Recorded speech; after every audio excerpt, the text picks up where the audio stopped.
Olá, pessoal. O assunto da nossa aula de hoje é embriologia.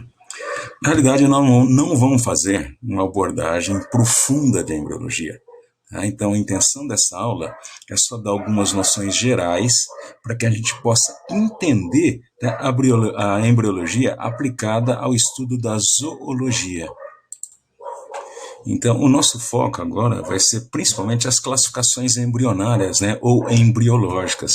E depois, num outro momento, né, quando for adequado, a gente faz um estudo, uma análise mais profunda da embriologia, certo?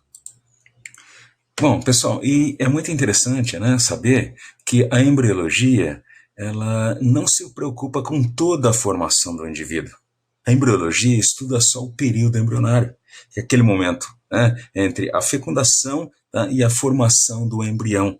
Né, o desenvolvimento que caracteriza a fase fetal já não é mais, né, um assunto específico da embriologia. Tá? Então, a nossa embriologia começa aqui, com o processo de fecundação. Então, o encontro dos gametas. Tá? Então, a gente tem o óvulo, tá? No caso da espécie humana, né, a fecundação acontece no ovócito, tá? O ovócito 2.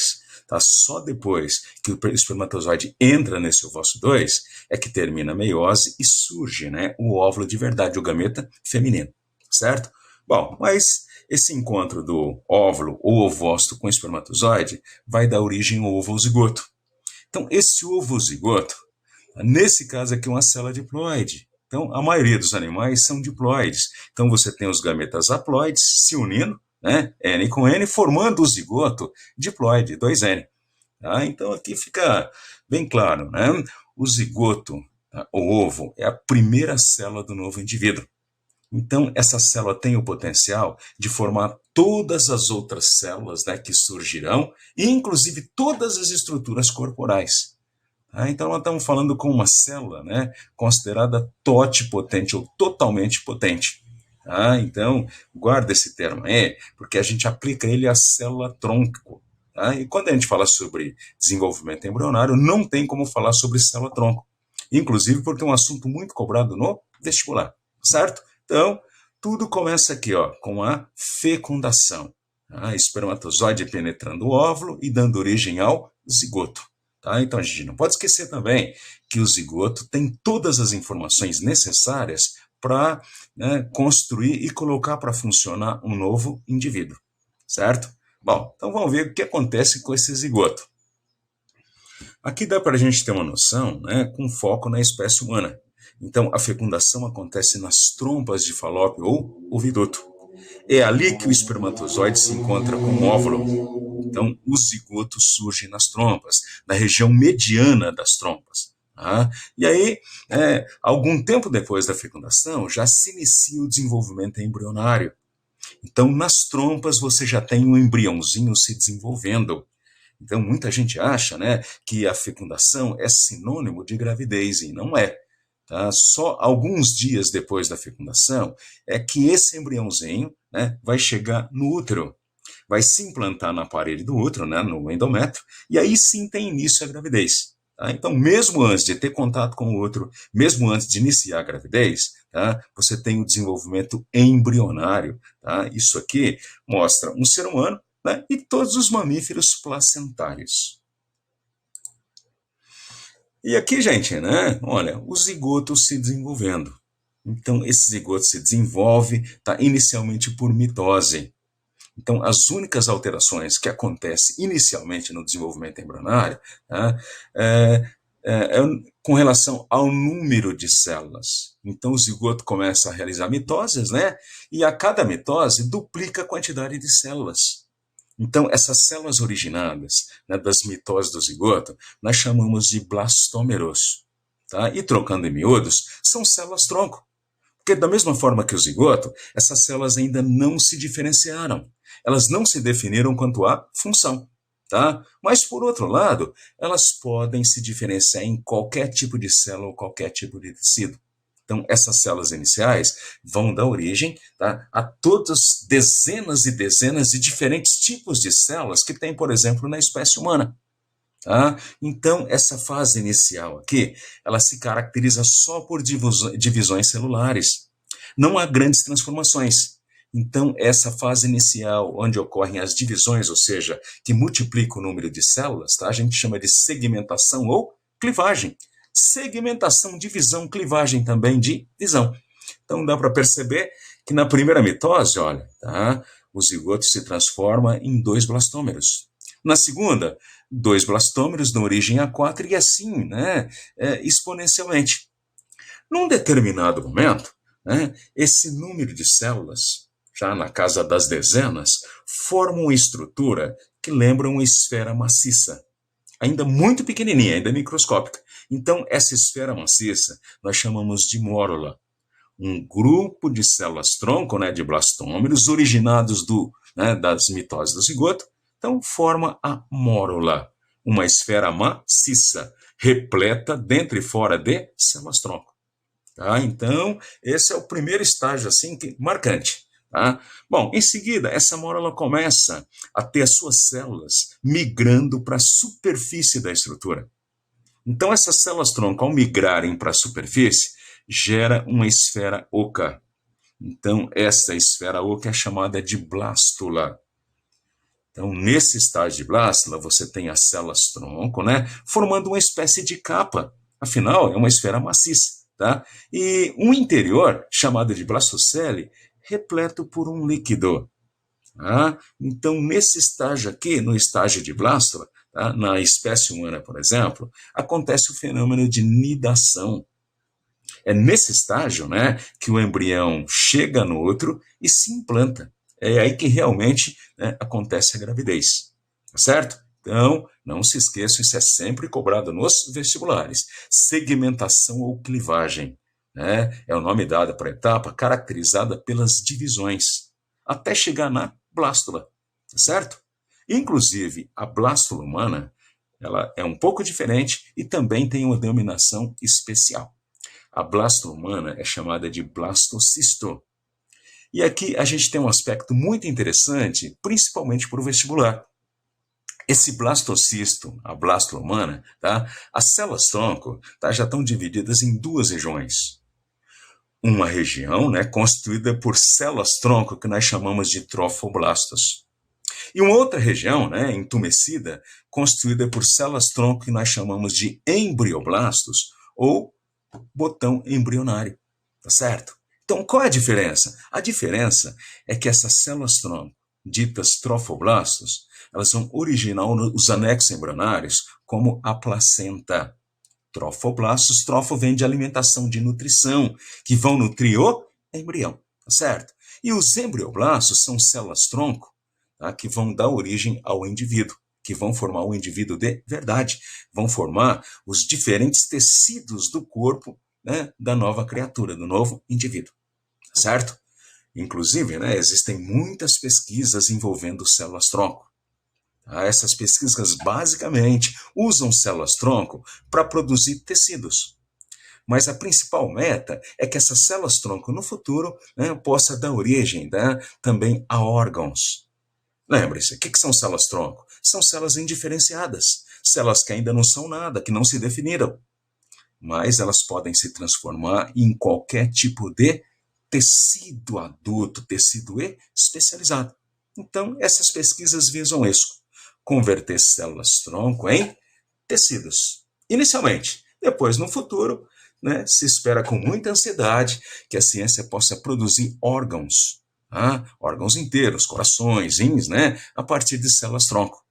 Então, as pesquisas, né, onde a tentativa de se produzir essas estruturas usam células-tronco na fase de blastocisto. Tá? E nessa fase de blastocisto, as células utilizadas por essas pesquisas são as contidas nos embrioblastos. Tá certo? Ok? Bom, então, esse detalhezinho, ok? Que não é tão detalhe assim, é muito importante. Guardem essa informação. Bom, e aí essa blástula agora começa a sofrer mudanças na sua geometria. Tá? Agora ela começa, né, a sofrer alterações estruturais. Então, essa blástula, né, ela é constituída por células-tronco com tamanhos diferentes. Os micrômeros são células menores e os macrômeros células maiores. Esses micrômeros, por serem menores, eles se multiplicam mais rapidamente que os macrômeros. Então, isso gera, né, uma diferença, né, na estrutura dessa esfera oca. A parte constituída pelos micrômeros começa a crescer mais rapidamente, né, que a parte constituída pelos macrômeros. E começa a envolver a região dos macrômeros. Tá? Até que resulta, né, numa estrutura que lembra uma bola, né, murcha, em que você enfia metade dentro da outra. Então, nesse momento, você tem a primeira definição no embrião. Surge a gástrula. Então, na gástrula, olha, você tem o que era macrômero, olha, está revestindo, né, a parte interna da gástrula, tá? E essa parte interna é chamada de arquêntero. Esse arquêntero, né, é chamado assim porque é o intestino primitivo. Êntero de intestino, árqueo de primitivo. Então, essa estrutura aqui, olha, representada em amarelo, vai dar origem ao futuro tubo digestório. E as células-tronco representadas em cinza, ó, vão formar as outras coisas, tá? Mas, como eu disse, tá? Essa é a primeira definição no embrião. Tá? O que primeiro se define no embrião? O tubo digestório. Tá? O futuro tubo digestório. Então, a gente sabe que um tubo digestório, depois de formado, tá? Ele tem duas comunicações com o ambiente, a boca e o ânus. Mas nesse estágio, só existe uma comunicação, só existe um orifício de comunicação com o meio, chamado de blastóporo. Então, esse blastóporo, em alguns animais, vai dar origem ao ânus. Em outros animais, vai dar origem à boca. Isso vai gerar, inclusive, uma classificação embrionária muito importante, certo? Então, a gástrula. Gastro vem de alimentação, né? Então, é a primeira definição. Notem que nesse estágio aqui, tá, o embrião é formado por duas camadas de células-tronco. A que está representada em amarela, né? E a que está representada em cinza. Então, essas camadas de células-tronco nós chamamos de folhetos embrionários. Então, é o primeiro momento da organização das células-tronco, quando surgem os folhetos embrionários. Notem, aqui nós só temos 2 folhetos embrionários, certo? Bom, e não para. Tá? Então, essa gástrula, né, ela continua a ter, né, as multiplicações por mitose e alterações na geometria. Tá? Então, a partir de alterações naquele folheto mais interno, né, que a gente chama de endoderme, tá, vai surgir um terceiro folheto, chamado de mesoderme, uma terceira camada de células-tronco. Então, nesse estágio aqui, ó, vai se construir, tá, a estrutura embrionária essencial e definitiva. Tá? Um embriãozinho, né, com 3 folhetos embrionários. Tá? A ectoderme, o folheto embrionário, a camada embrionária mais externa, a endoderme, né, a camada mais interna, tá? E a mesoderme, aqui representada em vermelho, tá? Que é a camada de células-tronco intermediária, o folheto intermediário. Tá certo? Então, essas mudanças aqui, ó, na geometria, na anatomia do embrião, vão resultar no que a gente chama de neurula. Então, aqui na neurula, olha só, tá? Nós temos a endoderme, que vai envolver o tubo digestório, né? Então, essa cavidade aqui, olha, tá? Vai ser futuramente o intestino, o tubo digestório, certo? Você tem a ectoderme, olha, essa ectoderme é o folheto embrionário mais externo. E a mesoderme, o folheto embrionário intermediário, tá? Então, a neurula, o nome dado a essa estrutura de neurula é porque aqui surge o tubo neural. Proveniente da ectoderme, né, esse folheto mais externo em cinza, surge o tubo neural ou canal neural. Esse tubo neural ou canal neural, tá, é um esboço e vai dar origem ao sistema nervoso. Então, o nome neural não é por acaso, ok? Então, o tubo neural, né, o canal neural, vai formar o nosso encéfalo e a nossa medula espinhal. Tá? E depois, em seguida, todo o sistema nervoso. Notem, esse canal neural, esse tubo neural, é proveniente da ectoderme. Tá? Bom, como eu falei para vocês, a endoderme vai envolver o tubo digestório e vai dar origem, né, às principais estruturas do tubo digestório. Tá? E tem a mesoderme. A mesoderme vai formar, por exemplo, a notocorda. A notocorda é uma estrutura embrionária muito importante, certo? Então, inclusive, né, nem todo animal tem a notocorda. Só tem notocorda os animais chamados de cordados, como nós. Tá? Mas essa notocorda, ela é oriunda, ela é originária, tá, da mesoderme. Tá? Bom, e a mesoderme vai originar uma outra estrutura muito importante para a zoologia, para o estudo da zoologia, que é o celoma, a cavidade corporal. Então, esse espaço que a gente tem, né, entre as nossas costelas e o tubo digestório, onde estão, né, os nossos pulmões, nosso coração, os rins, baço, fígado, aquilo ali é o celoma, a cavidade corporal. Tá? Então, além de aumentar a flexibilidade do corpo, permite, né, abrigar os órgãos. E tem estruturas, né, do celoma que vão também dar origem a certos órgãos. Ok? Então, esse estágio aqui de neurula, praticamente aqui, a gente termina o estudo da embriologia. Ok? Então, aqui nós temos uma visão tridimensional da neurula, né? Mostrando aqui, né, olha, tá, os folhetos embrionários, né, o celoma, o tubo neural, né, olha, tá, a mesoderme, uma estrutura, um folheto embrionário muito importante, né, aqui com somitos, que são estruturas da mesoderme, que vão ajudar a formar e organizar, tá, o nosso corpo, o nosso plano corporal, ok?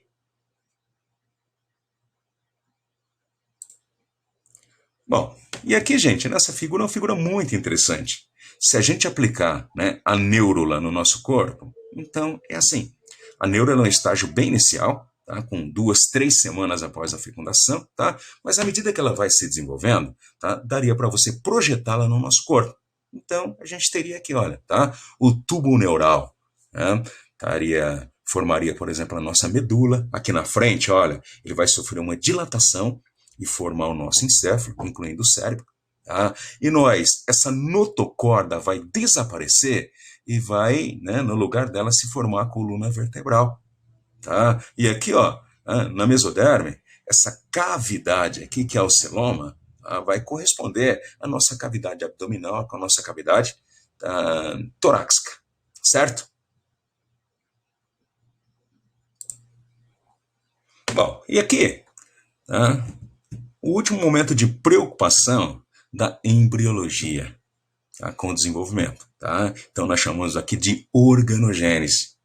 Então, né, é um tópico muito interessante, porque mostra para a gente, tá, no que os folhetos embrionários vão se transformar.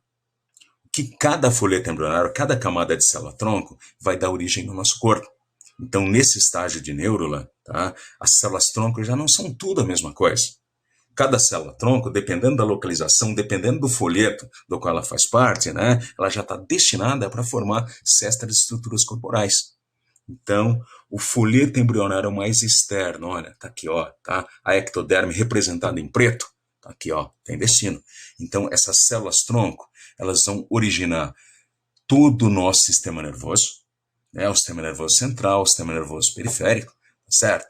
Vão originar a epiderme, que é a camada mais externa da nossa pele, vão originar os anexos da nossa epiderme, né, como os pelos, né, as glândulas sebáceas, sudoríparas, as unhas, tá? O revestimento da boca, do ânus, tá? E também o esmalte dos dentes. Então, células-tronco da ectoderme já tem destino certo. Então, se lembrem que o sistema nervoso, todo o sistema nervoso, é originado a partir da ectoderme. Tá? Aqui, o folheto mais interno, que a gente chama de endoderme, tá? Olha, representado em vermelho, vai originar todo o sistema digestório, incluindo as glândulas anexas. Então, você tem as glândulas salivares, você tem as glândulas da mucosa gástrica, você tem o pâncreas, você tem, né, o fígado, tudo isso originado da endoderme. Tá? O sistema respiratório também.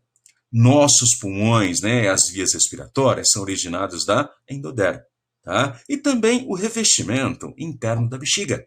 Aquela parte da bexiga fica em contato com a urina, ok? Tá? Bom, e por último aqui, né, o folheto embrionário intermediário, a mesoderme. Então, essas células-tronco, elas vão dar origem, olha, a uma quantidade enorme de estruturas. A derme. O que é a derme? É a segunda camada da nossa pele. Ao sistema cardiovascular, todo o sistema circulatório, o coração, os vasos sanguíneos, inclusive o sangue. Toda a musculatura presente no nosso corpo. Musculatura lisa, musculatura estriada esquelética, musculatura estriada cardíaca, tudo isso aqui é originário da mesoderme. E também o esqueleto. Todos os nossos ossos, né, são originados da mesoderme. E também o sistema urogenital, ou seja, né, o sistema reprodutor e o sistema excretor. Tá? Então, esse é um aspecto muito cobrado nos vestibulares. A origem embrionária de tal estrutura. Então, por exemplo, os músculos têm origem embrionária na mesoderme, origem mesodérmica. Olha, então, o sistema nervoso tem origem ectodérmica, sistema respiratório endodérmico e assim por diante. Então, seria muito interessante a gente guardar algumas dessas estruturas, tá? Sabendo, né, a sua origem embrionária. Tudo bem? Bom, e aqui, aquilo que eu disse para vocês, né? A parte mais importante da embriologia relacionada com o estudo dos animais, tá? Relacionado com a zoologia, ok? Bom, então, primeiro critério, o destino do blastóporo. Então, não podemos esquecer que essa aqui é a gástrula. É o primeiro estágio embrionário que tem alguma definição. Que definição é essa? A cavidade digestiva, olha, tá? Aqui você já tem a cavidade digestiva primitiva, que nós chamamos de arquêntero, tá? Então, esse arquêntero tem um orifício de comunicação com o lado de fora, que é o blastóporo. Em alguns animais, esse blastóporo vai dar origem à boca. Vai formar a boca, tá certo? Bom, se o blastóporo vai formar a boca, o ânus vai se formar depois, olha, do outro lado. Então, esses animais são chamados de protostômios. Ao pé da letra, protostômio significa primeiro a boca, quer dizer, primeiro a boca, depois o ânus. Então, animais protostômios são os quinidários, como as águas-vivas, os plateumintos, como a planária, tá? Os nemateumintos, né, como a lombriga, anelídeos, como a minhoca, moluscos, né, como o polvo, e artrópodes, como todos os insetos. Então, todos eles são animais protostômios. Agora, em alguns animais, o blastóporo dá origem ao ânus. São ditos deuterostômios. Nós nos enquadramos nesse grupo, gente. Tá? Então, se o blastóporo dá origem ao ânus, a boca vai se formar depois, do outro lado. Então, é isso que significa deuterostômio. Tá? Estômio, boca, deutero depois. A boca se forma depois do outro lado. Tá? Primeiro se forma o ânus. Então, nós que somos cordados, né? E os equinodermos como a estrela do mar, pertencemos a esse grupo de animais deuterostômios. Vocês vão ver que é um aspecto muito abordado. Notem, tem um animal que não é nem protostômio nem deuterostômio, é a esponja do mar. A esponja do mar, vocês vão ver, né? Ela pertence a um grupo muito primitivo. A esponja do mar é tão primitiva que no desenvolvimento embrionário ela só chega até o estágio de blástula. Tá? Então, na blástula ainda não tem o arquêntero, não tem o blastóporo. Então, inclusive esses animais não têm uma cavidade digestiva. Tá? Então, por isso que a gente não considera, né, esponja do mar como protostômio ou deuterostômio. Não tem uma cavidade digestiva, não chegam ao estágio de gástrula. Tudo bem? Ok? Bom, nós temos também, tá, uma classificação que usa como critério a quantidade de folhetos embrionários, a quantidade, né, de camadas de células-tronco. Então, os quinidários, como os corais, as águas-vivas, né, só tem 2 folhetos embrionários, a ectoderme e a endoderme. Não tem mesoderme. Então, por isso eles são chamados de diblásticos. É claro, se cada camada de célula-tronco, se cada folheto embrionário dá origem a certas estruturas, se o indivíduo tem só dois folhetos embrionários ao invés de três, ele tem um corpo mais simples. E a gente vai perceber isso, analisando a estrutura dos quinidários. Então, são diblásticos. Tá? Agora, todos os demais animais, a partir dos plateumentos, são ditos triblásticos. Por quê? Porque, além da ectoderme e endoderme, apresentam também a mesoderme, ou seja, 3 folhetos embrionários triblásticos. Então, chamar a atenção de vocês que todas aquelas estruturas provenientes da mesoderme, você não vai encontrar nos quinidários que são diblásticos. Tá certo, gente? Então, legal. Então, diblástico, 2 folhetos embrionários. Quais? Ectoderme e endoderme. Triblástico, os 3 folhetos embrionários possíveis. Bom, e a última classificação que importa para a gente nesse momento, tá? É com relação ao celoma. Então, o celoma, uma cavidade corporal, ela é proveniente, da mesoderme. Essa cavidade corporal, aquele espaço, que eu falei para vocês, que está entre, o nosso tubo digestório e as nossas costelas, tá? Então, aquele espaço é produto da existência da mesoderme. Então, essa cavidade ampla, essa cavidade grande, com tudo que tem direito, além de aumentar a flexibilidade corporal, tá? Se constitui num espaço adequado para abrigar os órgãos. E, inclusive, a partir de estruturas do próprio celoma, surgem muitos órgãos. Então, animais assim são chamados de celomados, tá? Que é o celoma verdadeiro. O que é o celoma verdadeiro? É uma cavidade totalmente envolvida pela mesoderme. Então, esse embrião aqui, ele está representado em azul, ectoderme. O folheto embrionário, dito ectoderme. Em vermelho, a mesoderme. Em amarelo, o folheto mais interno que é a endoderme. Então, dá para perceber aqui, na última figura, no último desenho, que você tem uma cavidade, olha, o celoma representado em branco, totalmente envolvido, olha, pelo vermelho, que é a mesoderme. Então, esse é o celoma verdadeiro, é a cavidade corporal verdadeira.